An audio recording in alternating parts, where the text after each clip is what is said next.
Para pendengar yang budiman, berbahagia sekali saya pada kesempatan kali ini dapat mengkaji bersama manajemen strategik. Berbicara soal manajemen strategik, maka hal pertama yang harus kita ketahui adalah apa yang menjadi tugas utama seorang manajer. Banyak orang berpendapat bahwa tugas utama seorang manajer adalah melakukan perencanaan, mengorganisasikan, mengadakan pengarahan dan mengadakan pengendalian. Pendapat tersebut tidak salah. Namun demikian, dari berbagai aktivitas yang dilakukan oleh seorang manajer dapat diringkas menjadi dua kata saja, yaitu mengambil keputusan. Mengambil keputusan bidang apa? Mengambil keputusan yang berkaitan dengan permasalahan yang dihadapi oleh organisasi. Jadi permasalahan apapun yang dihadapi oleh organisasi, seorang manajer harus mengambil keputusan. Kalau organisasi menghadapi masalah sumber daya manusia, maka manajer harus mengambil keputusan yang berkaitan dengan sumber daya manusia. Kalau organisasi menghadapi masalah keuangan, maka manajer harus mengambil keputusan yang berkaitan dengan masalah keuangan. Seorang manajer mengambil keputusan akan memiliki dampak yang besar bagi kelangsungan organisasi di masa yang akan datang. Oleh karena itu, seorang manajer di dalam mengambil keputusan strategik haruslah dipertimbangkan dengan semasak-masaknya. Pertimbangan apa yang harus dilakukan oleh seorang manajer agar keputusan strategik yang diambil adalah merupakan keputusan yang paling tepat dengan keadaan yang dihadapi oleh organisasi. Ada tiga sisi yang harus diperhatikan oleh seorang manajer. Pertama adalah dari maksud organisasi itu didirikan. Setiap organisasi didirikan pastilah bertujuan. Nah, maksud daripada organisasi didirikan terangkum dalam visi, misi, dan tujuan organisasi. Organisasi didirikan pastilah para pendirinya punya mimpi, dan itulah yang kemudian dirumuskan dalam visi organisasi. Untuk mencapai visi itu dapat dilakukan dengan mewujudkan misi organisasi. Misi organisasi dapat diwujudkan dengan mencapai tujuan-tujuan organisasi. Artinya, tujuan organisasi tidak boleh melenceng daripada misi organisasi. Misi organisasi tidak boleh melenceng dari visi organisasi. Tujuan adalah keadaan yang belum ada pada saat ini dan akan diwujudkan di masa yang akan datang dengan melalui kegiatan organisasi.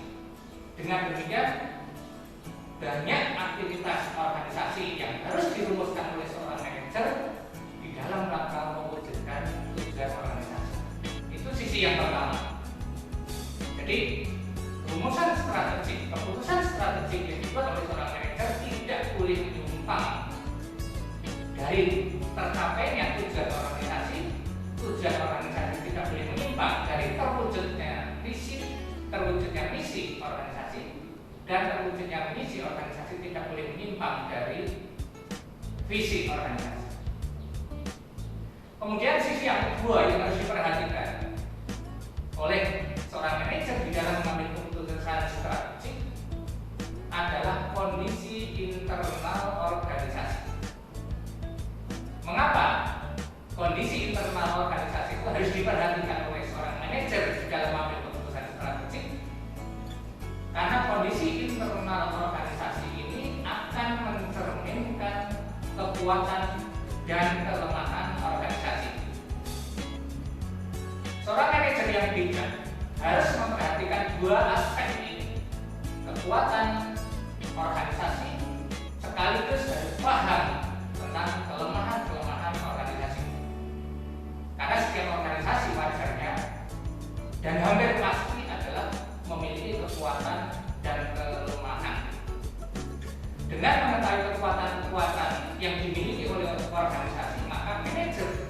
dapat merumuskan langkah-langkah dengan menggunakan kekuatan yang dimilikinya di dalam rangka memanfaatkan peluang yang muncul dari nanti kondisi eksternal. Adapun kelemahan-kelemahan yang dimiliki oleh organisasi harus diperhitungkan oleh seorang manajer untuk bisa diatasinya.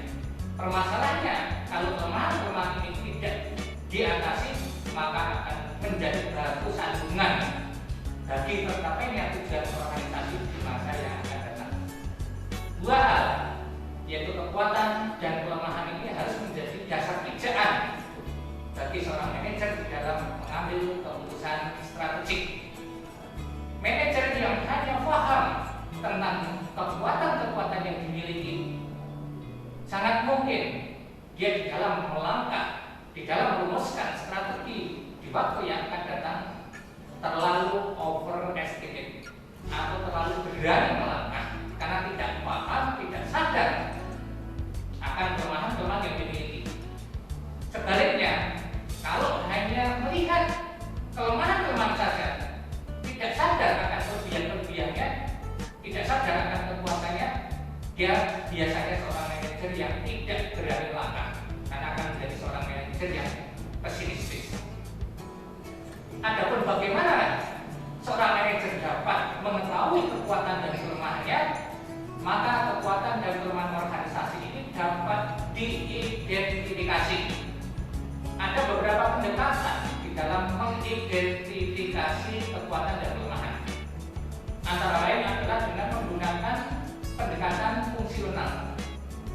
Artinya, organisasi dapat mengidentifikasi kekuatan dan kelemahan yang dimiliki dengan melihat fungsi-fungsi yang dijalankan di dalam organisasi.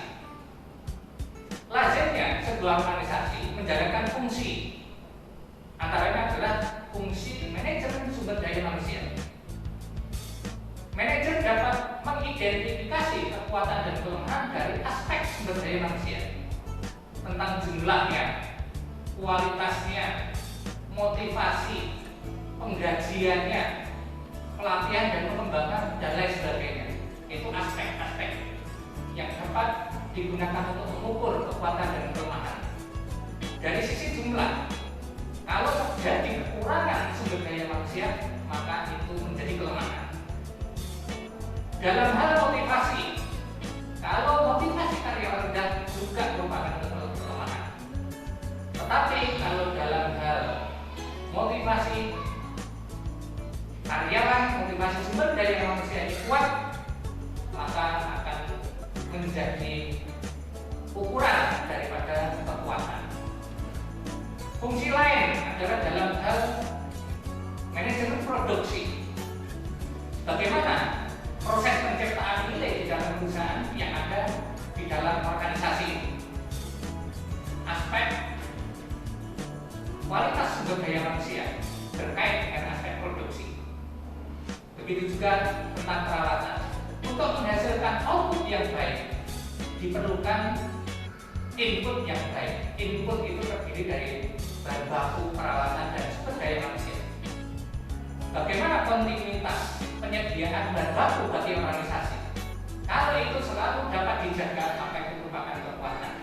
Sebaliknya, kalau organisasi mengalami kesulitan atau tidak kontinuitas dalam hal penyediaan bahan baku, maka itu menjadi kelemahan. Dalam hal pemasaran, fungsi lain untuk melakukan pendekatan identifikasi kekuatan dan kelemahan. Aspek-aspek pemasaran antara adalah dalam hal produknya. Apakah produknya sesuai dengan selera konsumen? Apakah produk itu sudah dikemas dengan baik? Kalau sudah sesuai dengan selera konsumen, sudah dikemas dengan baik, itu merupakan kekuatan. Sebaliknya, kalau produk belum sesuai dengan yang diharapkan oleh konsumen, maka itu menjadi kelemahan bagi organisasi. Begitu juga dalam hal harganya. Apakah harganya itu terlalu tinggi, cukup, atau terlalu rendah? Kalau harga terlalu tinggi dibanding bersaing, sementara kualitasnya sama, itu merupakan kelemahan. Sebaliknya, kalau harga terlalu rendah, maka nanti akan mengundang masalah lain, yaitu apakah organisasi mampu menciptakan laba atau mampu menjalankan kelangsungan hidupnya. Begitu juga dalam aspek distribusi, apakah organisasi ini mampu mendistribusikan dengan baik. Kalau distribusi tidak menjadi masalah, berarti itu merupakan kekuatan. Tapi sebaliknya, kalau distribusi mengalami hambatan, maka itu merupakan kelemahan daripada organisasi. Dalam hal aspek keuangan, kalau organisasi ini cash flow-nya tercukupi, lancar, tidak ada masalah, berarti kekuatan. Begitu juga akses ke lembaga keuangan, permodalan. Apabila organisasi mengalami kesulitan keuangan dan dia bisa mendapatkan solusi yang tepat karena adanya akses ke lembaga keuangan, maka itu berarti kekuatan. Sebaliknya, apabila terjadi ketidaklancaran di dalam keuangan, maka di situ akan mencerminkan kelemahan daripada organisasi. Itu sisi yang kedua yang harus diperhatikan oleh seorang manajer di dalam mengambil keputusan strategik. Sisi yang ketiga adalah dari aspek eksternal. Aspek eksternal ini memang tidak dapat dikendalikan oleh manajemen organisasi. Namun demikian harus diperhatikan dan diantisipasi, karena aspek eksternal itu akan memberikan peluang maupun ancaman bagi organisasi. Akan memberikan peluang kalau ini dapat dimanfaatkan dengan sebaik-baiknya oleh manajer.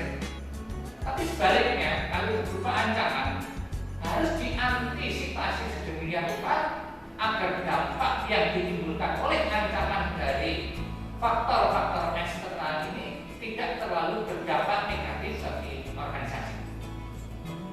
Aspek eksternal ini antara lain adalah analisis lingkungan bisnis.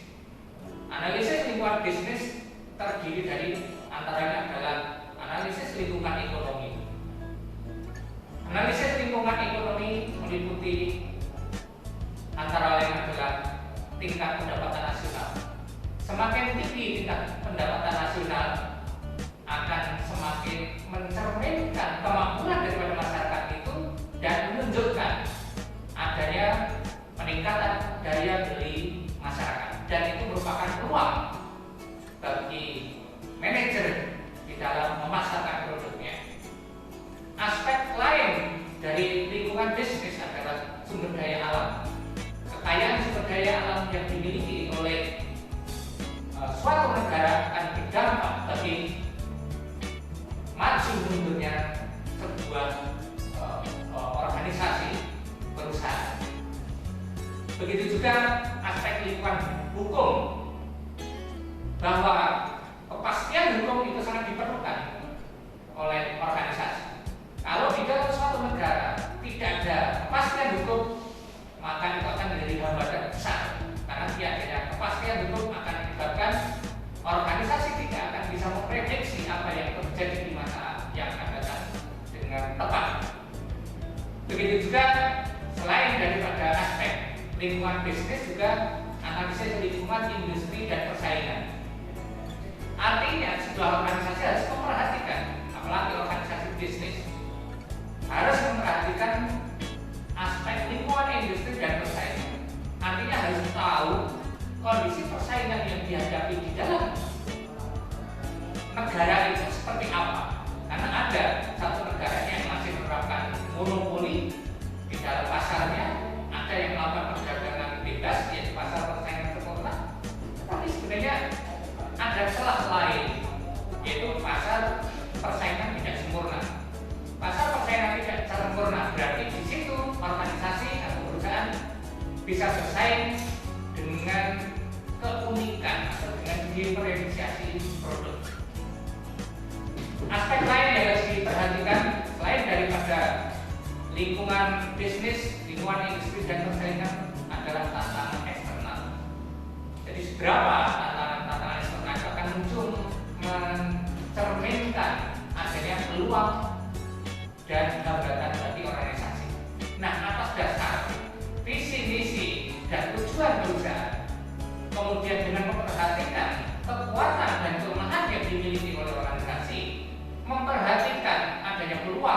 dan ancaman itu dapat digunakan untuk merumuskan strategi organisasi di masa yang akan datang. Ada beberapa pilihan organisasi di dalam merencanakan strateginya di masa yang akan datang. Antara lain apa yang kita lakukan oleh Michael Porter dengan strategi generiknya. Ya, strategi generik yang kita lakukan oleh Michael Porter adalah dihadapkan, sebuah organisasi dihadapkan pada pilihan pertama adalah diferensiasi, melakukan pemasaran produk yang unik, yang berbeda dengan produk yang dihasilkan oleh pesaing. Yang kedua adalah overall cost leadership, bersaing dalam hal harga. Strategi dengan menerapkan overall cost leadership, maka perusahaan harus bersaing dalam hal harga. Oleh karena itu dia harus bisa memanage operasi yang ada di dalam perusahaan itu untuk bisa menghasilkan biaya yang semurah-murahnya. Dan strategi yang ketiga yang ditawarkan oleh Michael Porter adalah fokus, jadi melayani segmen pasar khusus yang belum dilayani oleh pesaing. Pilihan yang lain yaitu ada variasi strategi, ada strategi integrasi ke belakang dengan membuat unit bisnis yang berfungsi sebagai supplier, atau melakukan integrasi horizontal dengan membuat unit bisnis yang berfungsi nanti sebagai kompetitor bagi bisnis yang sudah ada, atau integrasi ke depan, yaitu dengan membuat unit bisnis yang berfungsi sebagai distributor daripada produknya. Pilihan lain yaitu dengan melakukan diversifikasi. Diversifikasi bisa dilakukan dengan diversifikasi konsentris, yaitu membuat unit bisnis yang masih memiliki sinergi produk maupun sinergi teknologi dengan produk yang sudah ada, atau juga menerapkan strategi diversifikasi horizontal maupun diversifikasi konglomerat, yaitu menghasilkan unit bisnis yang sama sekali berbeda dengan unit bisnis yang sudah ada. Saudara sekalian, para pemirsa yang beriman, jadi kalau kita ringkas, manajemen strategis intinya adalah bagaimana seorang manajer mengambil keputusan. Keputusan strategis haruslah didasarkan pada 3 sisi. Pertama adalah visi, misi, dan tujuan organisasi. Sisi yang kedua adalah kondisi internal yang mencerminkan tentang kekuatan dan kelemahan yang dimiliki organisasi. Sisi yang ketiga adalah kondisi eksternal yang mencerminkan adanya peluang dan ancaman. 3 sisi ini digunakan untuk membuat keputusan strategik, untuk merumuskan strategi di masa yang akan datang. Pilihan-pilihannya antara lain adalah ada strategi generik, ada variasi strategi, ada strategi global, ada strategi penyehatan, ada strategi berbasis pada life cycle produk, ada strategi berdasar daya saing perusahaan. Sekian, terima kasih. Assalamualaikum warahmatullahi wabarakatuh.